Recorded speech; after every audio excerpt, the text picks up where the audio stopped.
హల్లెలూయా హల్లెలూయా హల్లెలూయా హల్లెలూయా హల్లెలూయా హల్లెలూయా హల్లెలూయా. దేవుడు ఏం చెప్తున్నాడు యెర్మయా గ్రంథంలో, వారు వచ్చి సియోను కొండ మీద ఉత్సాహ ధ్వని చేతురు. ఆమేన్. వారు అంటే జనులందరూ వచ్చి, ఇజ్రాయేలు జనులందరూ వచ్చి కొండ మీద ఉత్సాహధ్వని చేతురు. ఎందుకు? దేవుని కోసం, ప్రభు అయిన యేసు కోసము ఉత్సాహధ్వని చేతురు. యెహోవా చేయు ఉపకారములను బట్టి, గోధుమలను బట్టి, ద్రాక్ష రసములను బట్టి, గొర్రెలకును పశువులకును పుట్టు పిల్లలను బట్టి సమూహములుగా వచ్చెదరు. అంటే అన్ని కొత్తగా ఉపకారములు, దేవుడు చేస్తున్న ఉపకారాన్ని చూసేదానికి, అక్కడ పండుతున్న గోధుమలను చూసేదానికి, ద్రాక్ష రసములను చూసేదానికి, ఆ తైలాన్ని చూసేదానికి జనులందరూ ఆర్భాటముతో ఉత్సాహముతో సమూహముగా కూడి వచ్చేదరు. ఆమేన్. సమూహముగా కూడి వచ్చేదరు. వారికి ఎన్నటికి కృషింపక నీళ్లు పారు తోట వలె నుందురు. అంటే ఏంటి? వారికి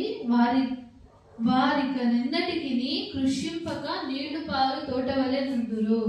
అంటే ఎప్పటికి ఎండిపోకుండా, తక్కువ కాకుండా అట్టే నిండుతూ ఉండే తోట వలె ఉంటారంట. వారి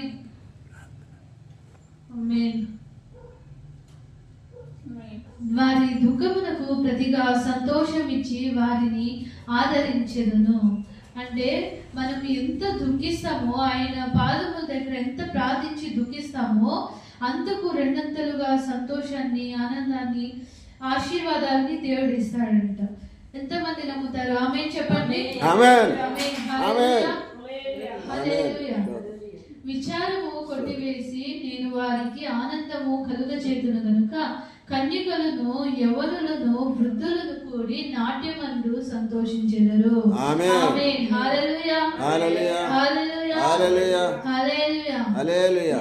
మనము ప్రార్థించి దుఃఖించినప్పుడు మన దుఃఖాలని, మన విచారాలని అన్ని కొట్టివేసి ఆయన యవ్వనులను, కన్యకులను, వృద్ధులను, చిన్న పిల్లల నుంచి వయసైన వరకు అందరికీ సంతోషాన్ని,